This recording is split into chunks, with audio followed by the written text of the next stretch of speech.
In 2002, the Chicago Bears stepped onto the field, seeking to follow in the footsteps of their predecessors.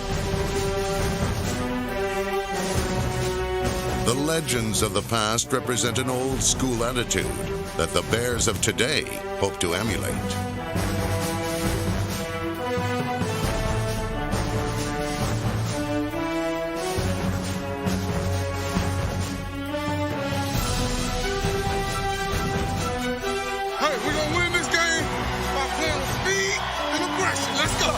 Aggressive play has been the Bears' trademark for over 80 years, as they've sought out the big fights, because they're the ones worth fighting.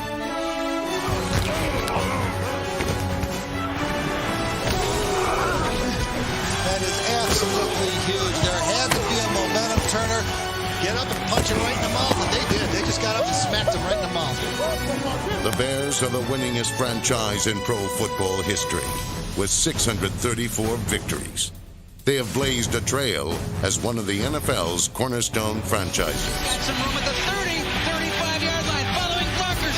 Lyman to the 5, Lyman to the end zone for the touchdown. And the Bears have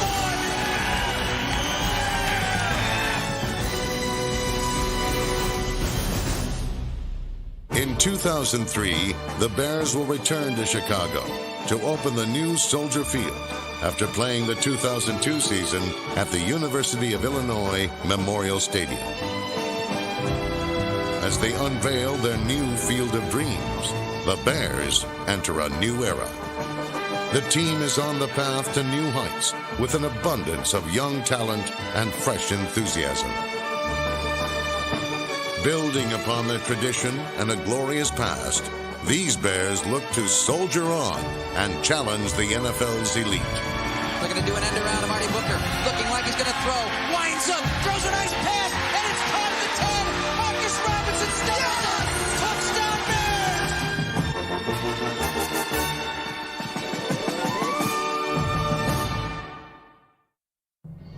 Bears. In 2002, the Bears played their home games in unfamiliar but friendly confines. Playing in Champaign, the fans were unbelievable. Through a very trying year, they were tremendous. In their home opener against Minnesota, the Bears gave the fans reason to be excited. Chicago came out firing. Marty Booker led the way with 198 receiving yards, a single-game career high. Steps up, lets it rip. He's got Booker in the end zone. Cutting across the deep middle of the post, and for a touchdown. The Bears were quite comfortable in their new home, but their secondary treated the Vikings like unwanted guests. Intercepted by Reggie Austin. Culpepper out of the shotgun with time. Guns in, it's intercepted by Mike Brown.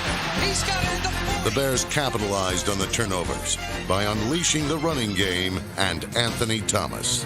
Handoff, Anthony Thomas searching for the end zone, and he finds it. Anthony Thomas, a 1-yard touchdown. The touchdown cut the Vikings' lead to 3 points late in the game. One more score would complete Chicago's comeback from a 10-point fourth-quarter deficit. Has time going to the end zone. Yes! By David Terrell. Touchdown Terrell. Touchdown David Terrell. It was the Bears' first victory on kickoff weekend since 1999, and their third consecutive triumph over the Vikings. In the city of broad shoulders, there's an abundance of big shoulders to carry the offense. The throw, Miller looking in the end zone. Head wide open, back to the end zone. Touchdown! The rough and tumble pack of pass catchers were ready, willing, and able to make a play. Touchdown Bears! Their biggest playmaker, Marty Booker, has the team pointed in the right direction. It's taken number 86 only 4 seasons to take his place among football's premier receivers.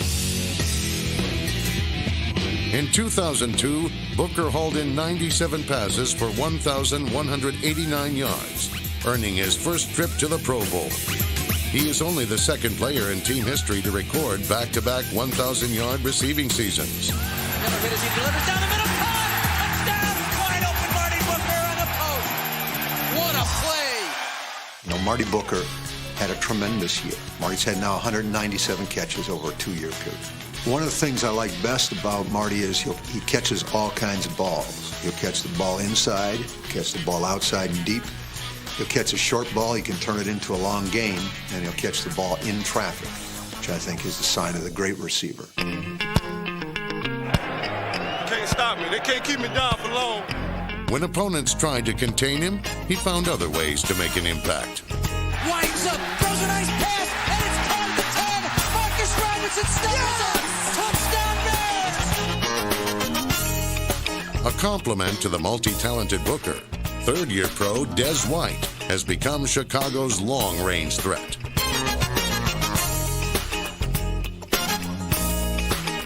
His deep speed stretches the defense and adds an explosive element to the Bears' attack. Going deep, he's got it up and man, Des White! He's got it at the 30, Dake to the 20, White to the 10, White's gonna score! Touchdown! Touchdown, Bears! David Terrell's second season was cut short by injury, but he showed he was a force, averaging a team-high 14.1 yards per catch. Second-year pro Ahmad Merritt and acrobatic receiver Marcus Robinson added depth. Rookie John Gilmore flashed signs of brilliance and should be a fixture in the Bears lineup for years to come. Number 82, John Davis, showed he could make the big play. Touchdown, John Davis! Newly acquired veteran Desmond Clark and sure-handed Dustin Lyman round out the tight ends. Touchdown, Dustin Lyman! Not bad for his first start at tight end. This is a machine!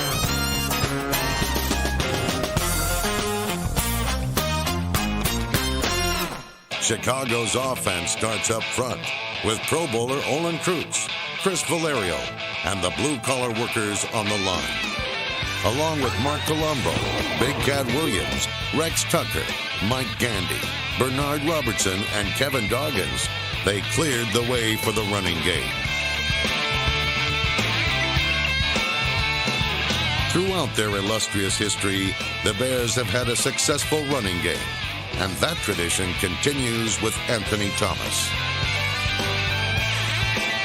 With an elusive blend of speed and power, Thomas ran for more yards than any Bear and tied for the team lead in touchdowns. They're going to pitch it to Anthony Thomas. Pitch it out front. Big block at the 5. He's in. Touchdown. Touchdown, Bears. Rookie Adrian Peterson demonstrated his versatility and added depth. Hands up. Here's a hole off the left side. Adrian Peterson pounds in for the touchdown. With fullback Stanley Pritchett and Damian Shelton clearing the way, the Bears showed there's still nothing like a good old-fashioned ground game to give a team a lift. Touchdown, A-Train! The spirit of teamwork was infectious, and that carried over to their Week 2 date with Atlanta. Chicago persevered through a tough first half, breaking through the Falcons' defense late in the second quarter. He'll get the handoff straight ahead to the end zone. Touchdown! The team was now in position to make their second consecutive comeback. Trailing late, the Bears looked to the hero of Week 1, David Terrell. Miller to throw. Has time. Guns the middle of the end zone. Caught by Terrell in the post. Touchdown! Clinging to a 1-point lead, the Bears hoped fortune would smile on them again. Is good. The placement is good. Kick on the way. Rising to the upright. No! Wide left! With the narrow victory, the Bears were 2-0 for the first time since 1991. The high hopes of the early season faded as the Bears saw their winning touch slip away. The Bears used 15 different starting lineups on offense and 11 on defense as injuries depleted the roster. When it rains, it pours. Unreal. Chicago dropped 8 straight games, with 6 of those contests decided by less than a touchdown. 2 of those losses were in overtime. In a league marked by change, the Bears usually provide one constant: a defense. One of the most aggressive units in the NFL bruised and battered its opponents. For generations, the Bears' rugged spirit has been embodied by the middle linebacker. Anytime you watch a Chicago Bears football game, Brian Urlacher is going to jump out at you because he's a very rare combination of size and speed and ability. And he follows a long historic line of great Chicago Bears defensive players and then great Chicago Bear middle linebackers. Like Butkus and Singletary before him, Brian Urlacher epitomizes the school of hard knocks. The heart and soul of the defense, Urlacher set the franchise single-season record with 214 tackles in 2002. He was also named to the Pro Bowl for the third consecutive season. After his dominating season, Urlacher solidified his place as one of the league's best defensive players. Defensive coordinator Greg Blosch's unit played fiercely and never quit. The battle-tested interior with starters Brian Robinson and number 94 Keith Traylor were strong against the run. Veteran Philip Daniels, number 93, had another solid season, finishing second on the team in sacks. In the pocket, Johnson now running out of the pocket. Daniels gets him from behind. Rookie end number 96 Alex Brown showed promise.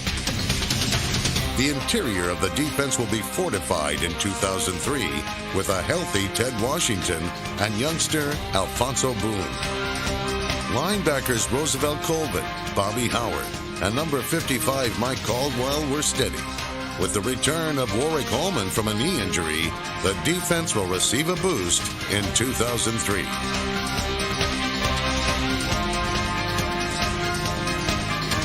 The last line of defense, the secondary, stood tall against some of the league's most potent offenses. Culpepper winds up, throwing deep down the right side, intercepted by Reggie Austin. The unit was led by hard-hitting Mike Brown. An aggressive free safety, Brown caused havoc all over the field. For the second consecutive season, he led the Bears in interceptions. Johnny on the spot. Punishing strong safety, number 43 Mike Green led the secondary with 128 tackles. Roosevelt Williams and number 26 Todd McMillan contributed to the defense playing in nickel packages. Starting all 16 games, cornerback Jerry Azuma led the team in passes defensed. Starter R.W. McQuarters provided veteran leadership and stopped the big play. The Detroit Lions got a taste of Chicago's Big D during a November battle at Memorial Stadium. The offense got a first-quarter lift from the defense. McQuarters' interception put the Bears in range, and the offense sought to capitalize. Chandler to the air. Hissey delivers into the end zone. Back in the touchdown. Back in the end zone. Touchdown by the Bears. With Chandler injured, the team turned to Jim Miller, and he would not disappoint. Trailing by 10 points with 6 minutes to play, Miller looked for Des White, who was en route to his first 100-yard receiving game. Pushes the pass down the right side. Des White. Did he get it? Yes. I think he did. A tremendous catch. The Bears were back for more as White stepped up with the game on the line. Gathers himself, throwing on the run, down the field, got it up the back, out of bounds, Des White! The comeback rested on the foot of kicker Paul Ettinger. The spot is good, the kick is up, and Paul Ettinger delivers the game-tying kick as time runs out. Chicago was now in position to send their fans home happy. The Lions won the coin toss in overtime and chose to kick off. It proved to be a costly decision. The Bears had come too far to lose, and this time they would finish what they had started. All they needed was Paul Ettinger to convert his final field goal of the day. Spot is good. He uncoils, delivers the kick, and over in, fighting the win, and he's gone! And the Bears have won in overtime to beat the Detroit Lions.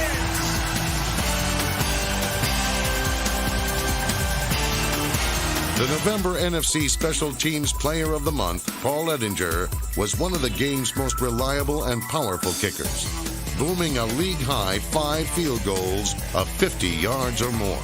With his precision legwork, punter Brad Maynard landed 26 punts inside the opposition's 20-yard line. Let's go out here and set the tempo. Let's keep this crowd out of the game right here. Smash mouth on three. Smash mouth on three. 1, 2, 3, smash mouth. Chicago's big hitters included special teams ace Rabi Abdullah, Joe Tafoya, Pat Manley, Brian Knight, and Larry Wiggum. All helped pin opponents deep. Nearing the end of a painful season, Dick Duran's players could have surrendered, but they didn't. Instead, they played the role of spoilers. The defense was sharp as it held the Jets scoreless in the first half and disrupted the AFC's champions' running game. After an Edinger field goal, the Bears turned to their own ground game and rookie Adrian Peterson. Adrian Peterson pounds in for the touchdown. Offensive coordinator John Shoup kept running the ball with former Jet Leon Johnson. Hand off to Leon Johnson off the left side. Finds the end zone for the touchdown. The team was seeking its second win in 4 weeks and fourth overall. Up by 7 points, Greg Blosch's defense tried to stave off a comeback. Short three-man set. Over the middle, caught by Trebek. Look out, here he goes right up the stripes. Ball! But Bears! Ray Williams has got it. He went airborne and lost the football. Bears recover. Oh my, Wayne Trebek is going to be on the front page of the New York Post tomorrow morning. Chicago's back pages would praise a club that refused to quit. After playing 31 years along Chicago's historic lakefront, the Bears were forced to play all of their home games at the University of Illinois last season. But in 2003, the team will return and launch a new era in Chicago football.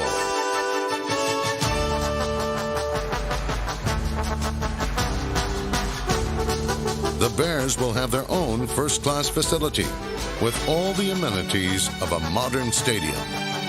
It'll have state-of-the-art luxury suites, club seats, a beautiful club lounge that will be integrated in the area under the old colonnades, and superlative sightlines, 2 giant video boards to make the game day experience hopefully second to none. Soldier Field's historic elements were preserved. The colonnades and historic south wall remain untouched. A symbol of the Windy City, the new Soldier Field is a commitment to excellence and a tribute to the past and present. Soldier Field means a whole lot of things to the city of Chicago and the Bears. It's our home. It's also a memorial to war veterans. That tribute, that memorial is going to be enhanced at the new stadium. There's going to be a memorial wall. There's going to be a restored Doughboy statue and some other nice features that will enhance the tribute to veterans in wars everywhere. A tribute to veterans, the new design allows visitors to access the colonnades year-round. This was what the original architect intended when the facility opened in 1924 as Municipal Grant Park Stadium. When the Bears opened their 2003 home schedule against Green Bay, the long 20-month process of reconstructing the old stadium will be finished. The stadium will be a tremendous boost to the city's economy, and most importantly, it will generate excitement and increase the Bears' already formidable home field advantage. We're excited about it to be coming back home, and obviously to put a year behind us when not a lot went right, and to look forward to a year where we hope everything falls in place. Bold and ambitious changes have been made for the upcoming season. Now, there's a tradition to uphold. We're so proud, and so happy to have the orange and blue going on Cordell Stewart. We feel like it's a wonderful match. Outside of his athletic ability, we felt that he's a disciplined quarterback. The things we saw on tape translated well to what we do and what we'll ask him to do. He can make a play where there isn't a play.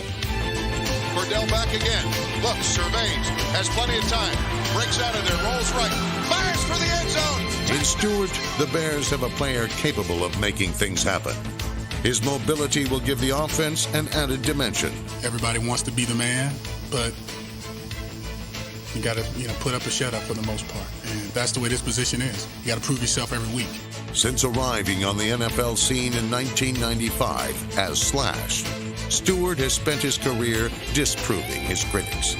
He brings an impressive resume to Chicago, having twice led the Steelers to the AFC Championship game and winning 2 AFC Central titles.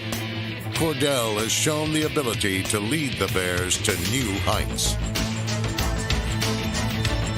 With his deft passing touch, the 2001 Pro Bowler and former Steelers team MVP has the ability to make the big play and the desire to lead the Bears back to contention. Chicago's love affair with the Bears has stood the test of time. In glory, you see what a team is capable of. But through hard times, you see what a team is made of. And in 2002, the Bears demonstrated a spirit as steady as the city of Chicago itself.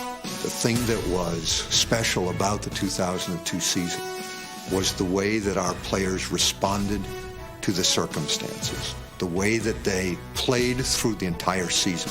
And a tremendous catch! The way that they practiced through the entire season. It's going to be a fake shovel pass to Dustin Lyman. Has it at the 10. Lyman to the 5. Lyman to the end zone for the touchdown. And they never quit on it. And they never quit on each other. And I think this bodes well for our team and for our future. He's at midfield in the Bears territory. Brown's in for the touchdown. No team has more victories. No team has more Hall of Famers. And no team is more excited about 2003. With a talented roster, they're ready to carry tradition's torch and soldier on towards the top of the NFL.